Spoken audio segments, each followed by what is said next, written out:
नमस्कार, मी दिनेश कांजी. आपण बघताय न्यूज डंका. नरेटिव्ह वॉर हा कोणत्याही युद्धाचा अविभाज्य घटक असतो. इराण आणि इस्रायलच्या दरम्यान युद्ध सुरू आहे, परंतु नरेटिव्ह वॉर काँग्रेस पक्षाने सुरू केला आहे भारतामध्ये केंद्र सरकारच्या विरोधात. हिंदी महासागरामध्ये इराणचं एक जहाज अमेरिकेने बुडवलं आणि त्याच्यानंतर हा नरेटिव्ह जोरात आहे. श्रीलंकेच्या समुद्राच्या नजीक ही घटना घडली. अमेरिकी पाणबुडीने टोर्पेडोच्या साहाय्याने हे इराणी जहाज बुडवलेलं आहे आणि त्याच्यानंतर काँग्रेस पक्ष असा प्रचार करतोय की आता भारताचा हिंदी महासागराच्या पट्ट्यात सुद्धा प्रभाव उरलेला नाहीये. जगाच्या पाठीवर अनेकदा अशा प्रकारच्या घटना घडत असतात, ज्या घडल्यानंतर हळहळ व्यक्त करण्याच्या पलीकडे आपण काहीही करू शकत नाही, कारण या घटना आपल्या नियंत्रणाच्या बाहेर असतात.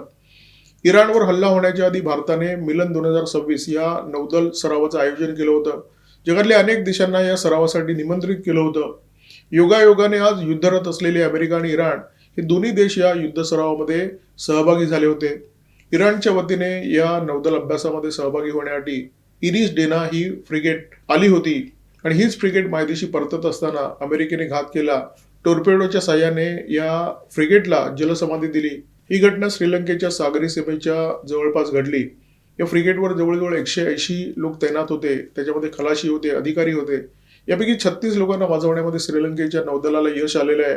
अनेक जण बेपत्ता आहेत आणि काही मृतदेह सुद्धा श्रीलंकेच्या नौदलाने पाण्यातून बाहेर काढलेले आहेत. इरिश डेना मायदेशी परतत असताना अर्थातच या फ्रिगेटला मागे पुढे कोणत्याही प्रकारचं संरक्षण नव्हतं. अमेरिकेच्या पाणबुडीने एकाकी या फ्रिगेटला गाठलं, त्याच्यावर हल्ला केला आणि या फ्रिगेटला जलसमाधी दिली. ही घटना घडली भारताच्या भूमीपासून जवळजवळ 250 नॉटिकल मैलाच्या अंतरावर. प्रत्येक देशाची सागरी हद्द साधारण त्या देशाच्या भूमीपासून 12 नॉटिकल मैलापर्यंत असते. ही घटना जिथे घडली तो आंतरराष्ट्रीय समुद्र होता, जिथे फक्त आंतरराष्ट्रीय कायदे चालतात. भारताचं कोणत्याही प्रकारचं नियंत्रण नव्हतं. तरी सुद्धा या संपूर्ण प्रकरणाचा ठपका मोदी सरकारवर फोडण्याचा प्रयत्न काँग्रेस पक्ष करतोय. इरिश डेना ही फ्रिगेट मायदेशी कूच करत असताना भारत सरकारकडून कोणत्याही प्रकारच्या संरक्षणाची मागणी या फ्रिगेटवरच्या अधिकाऱ्यांनी केली नव्हती. भारताकडे आश्रय सुद्धा मागितलेला नव्हता. एकदा एखादी फ्रिगेट किंवा एखादं नौदल जहाज तुमच्या सागरी हद्दीतून बाहेर पडतं, त्याच्यानंतर तुमचं नियंत्रण नसतं. आंतरराष्ट्रीय समुद्रामध्ये आंतरराष्ट्रीय कायदे चालतात. एखादा पाहुणा तुमच्या घरी आलाय, त्यांनी तुमच्या घरामध्ये पाहुणचार घेतला, तुमच्यावर जेवण खाण केलं, गप्पा टप्पा मारल्या आणि परतीच्या प्रवासामध्ये कुठेतरी त्याचा अपघात झाला. तुम्हाला निश्चित वाईट वाटेल, काळजाला चटका बसेल, परंतु तुम्ही त्या घटनेवर काही नियंत्रण ठेवू शकता का? त्या अपघातावर तुमचं काही नियंत्रण असू शकतं का? या प्रश्नाचं उत्तर नाही असंच आहे. परंतु काँग्रेस पक्षाने प्रत्येक गोष्टीचं राजकारण करायचं ठरवलंय आणि शवांचं राजकारण करण्याचा तर काँग्रेसचा खूप जुना अनुभव आहे.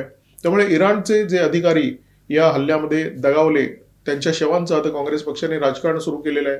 ज्या पक्षाला त्यांच्या सत्ताकाळामध्ये पाकिस्तानला उत्तर देता आलं नाही, पाकिस्तानला कधी सडेतोडपणे चेपता आलं नाही, तो पक्ष आता मोदी सरकारकडून अपेक्षा करतोय की मोदी सरकारने आता अमेरिकेला उत्तर द्यावं. सध्या इराण आणि अमेरिकेमध्ये युद्ध सुरू आहे.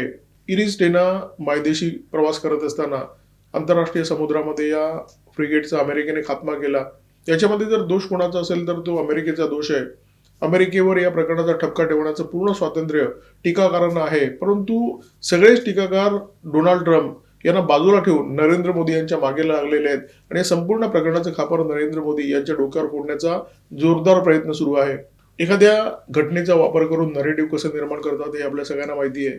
शेतकरी मेजवानीसाठी त्याच्या खांद्यावरून बोकडाला घेऊन जातोय, परंतु चोरांची टोळी त्याला गाठते आणि प्रत्येक टप्प्यावर त्याला सांगत बसते की तुझ्या खांद्यावर कुत्र्याला घेऊन कशाला चाललायस. शेवटी शेतकरी वैतागतो आणि त्या बोकड्याला खाली उतरवतो, सोडून देतो. नंतर ती चोराची टोळी त्या बोकड्याला पकडते आणि त्यांची मेजवानी सुरू होते. काँग्रेस पक्ष आणि त्यांच्या तैनाती पक्षांची जी टोळी आहे ती मोदी सरकारच्या विरोधात नेमकं हेच करण्याचा प्रयत्न करते. परंतु मोदी हुशार आहेत, ते खांद्यावरून बोकड्याला खाली उतरवतच नाहीत. इराणवर हल्ला झाल्यानंतर संजय राऊतांनी एक पत्रकार परिषद घेतली आणि या हल्ल्याचा ठपका त्यांनी थेट नरेंद्र मोदी यांच्या डोक्यावर फोडण्याचा प्रयत्न केला. ते असं म्हणाले की मोदी इस्रायलवरून परत आले आणि त्याच्यानंतर 2 दिवसात हे युद्ध सुरू होतं. हा योगायोग निश्चितपणे नाही आहे. त्याच्यापुढे ते जे काही म्हणाले ते गमतीदार आहे. म्हणजे संजय राऊतांची सगळीच विधानं तशी गमतीदार असतात, परंतु त्यांनी जे संबंध जोडलेले आहेत त्याचं म्हणतात की मोदींचे नेतन्याहू आणि ट्रम्प या दोघांशी खूप चांगले संबंध आहेत. या संबंधांचा वापर करत नरेंद्र मोदी हे युद्ध थांबवत का नाहीत? आणि त्याच्यानंतर ते असं म्हणतात की या युद्धामुळे देशामध्ये महागाईचा भडका उडणार आहे. म्हणजे इराण आणि इस्रायलचं जे युद्ध सुरू झालं ते नरेंद्र मोदी यांच्यामुळे आणि जगभरामध्ये जी महागाई भडकणार आहे ती सुद्धा नरेंद्र मोदी यांच्यामुळे. संजय राऊतांचा सूर अशा प्रकारचा आहे की जर नरेंद्र मोदी इस्रायलला गेले नसते तर कदाचित हे युद्ध भडकलं नसतं. आणि काँग्रेसवाले सध्या असा सूर लावतायत की हिंदी महासागरामध्ये इराणची जी फ्रिगेट बुडाली ती डोनाल्ड ट्रम्प यांच्या आदेशानुसार बुडालेली नाहीये, अमेरिकी पाणबुडीने बुडवलेली नाहीये. नरेंद्र मोदी यांनी आदेश दिले होते आणि भारतीय नौदलानेच ही फ्रिगेट जणू बुडवली होती. सगळेच एका सुरात बोलतायत. पवन खेरा असो, सुप्रिया सिनेत असो, रागिणी नायक असो किंवा संजय राऊत असो, हे सगळ्यांचा उद्देश फक्त एवढाच आहे, नरेंद्र मोदी यांच्यावर चिखलफेक. काँग्रेस पक्ष फक्त देशात चिखलफेक करून नरेंद्र मोदी यांना बदनाम करतोय अशातला भाग नाहीये. काँग्रेस पक्षाचा जो प्रचार आहे तो पाकिस्तानी आणि पाकिस्तान्यांसाठी इंधन ठरतोय. कारण दोघांचा शत्रू एकच आहे, नरेंद्र मोदी. नरेंद्र मोदी यांच्या विरोधात काँग्रेस पक्षाने जी राळ उठवली आहे या इरिस डेना प्रकरणामध्ये, त्याचाच वापर करून मोईन पिरजादा या पाकिस्तानी पत्रकाराने, जो सध्या अमेरिकेमध्ये स्थायिक आहे, एक्सवर एक पोस्ट अपलोड केली आहे. आणि या पोस्टमध्ये हा मोईन पिरजादा असं म्हणतो की नरेंद्र मोदी हे भेकड आहेत, नरेंद्र मोदी हे अकार्यक्षम आहेत आणि त्यांनी गेल्या आठवड्याभरात जे काही केलं आहे त्याच्यामुळे भारताची जी राजकीय परंपरा आणि इतिहास आहे त्याची माती झालेली आहे. हे पाकिस्तानी म्हणजे अस्थनीतले निखारे आहेत, ज्या देशामध्ये राहतात त्याच देशाच्या विरोधात ते सतत कारवाया करत असतात. हा मोईन पिरजादा मूळचा पाकिस्तानी, अमेरिकेमध्ये स्थायिक झालेला, खातो अमेरिकेचं, अमेरिकेमध्ये राहतो आणि गरळ सुद्धा अमेरिकेच्या विरोधात ओकत असतो. म्हणजे या लोकांचं वैशिष्ट्य आहे, बेचिराग झालेल्या इस्लामी देशातून हे लोक पळ काढतात, एखाद्या संपन्न देशाचा आश्रय घेतात आणि त्याच देशाच्या विरोधामध्ये कारवाया सुरू करतात. या मोईन पिरजादाने इरिस डेना प्रकरणावरून अमेरिकेला लक्ष केलंय, भारताला सुद्धा लक्ष केलेलं आहे. बरं, हा तटस्थ वगैरे नाहीये, तो मोदींच्या विरोधात बोलतो परंतु पाकिस्तानचं मात्र समर्थन करतो. महेश जेठमलानी जे भाजपचे नेते आहेत त्यांनी एक पोस्ट केली होती की इराणवर हल्ला करण्यासाठी अमेरिकेने पाकिस्तानातल्या एका तळाचा वापर केला. त्याचं मात्र हा मोईन पिरजादा खंडन करतो. महेश जेठमलानी यांच्याकडून तो पुरावे मागतो, परंतु काँग्रेसने केलेल्या दुष्प्रचाराचा मात्र तो पुरेपूर वापर करतो नरेंद्र मोदी यांच्या विरोधामध्ये.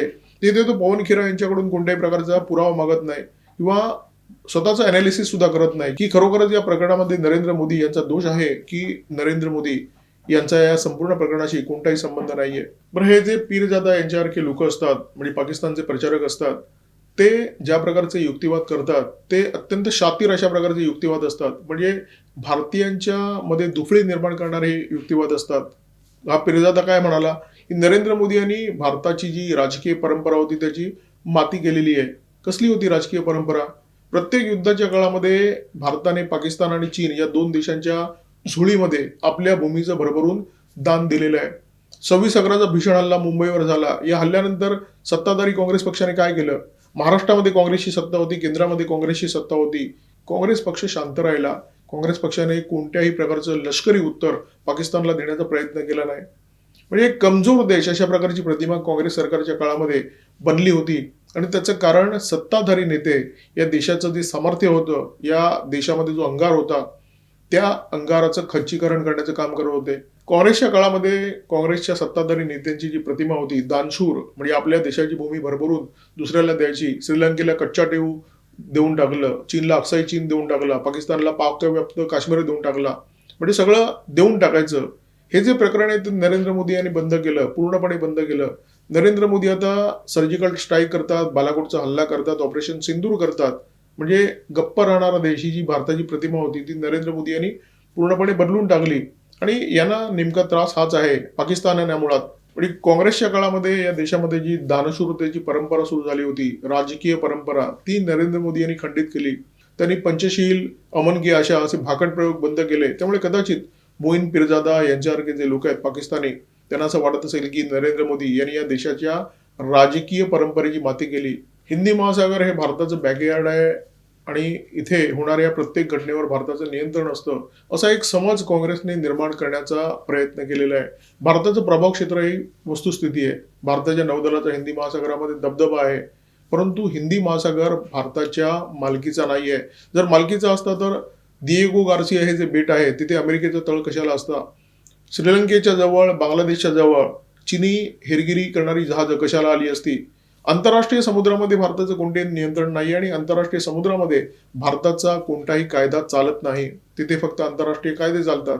इराणी फ्रिगेट अमेरिकेने बुडवली या घटनेचं निश्चितपणे भारताला दुःख आहे. भारतीयांना सुद्धा याचा प्रचंड मानसिक त्रास झालेला आहे.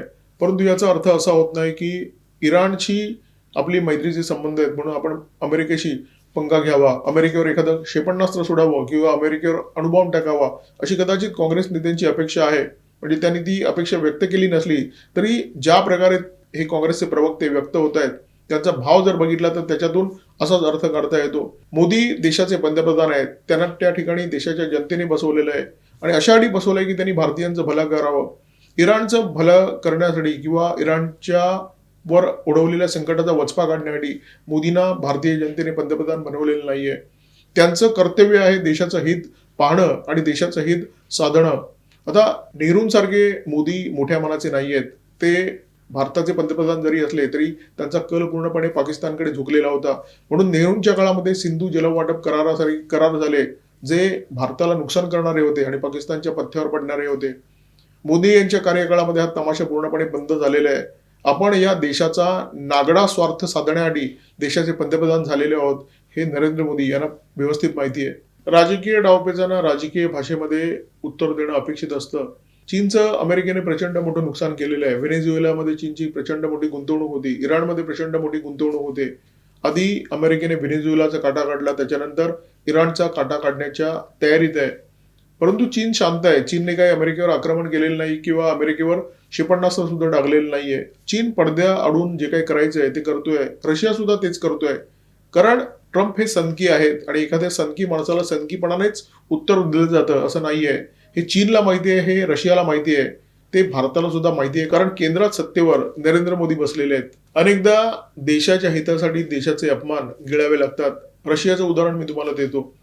व्हेनेझुएलातून एक रशियन टँकर निघाला होता. अमेरिकेने या टँकरचा पाठलाग केला आणि 2 दिवस सतत पाठलाग करून अमेरिकेने रशियन टँकर जप्त केला.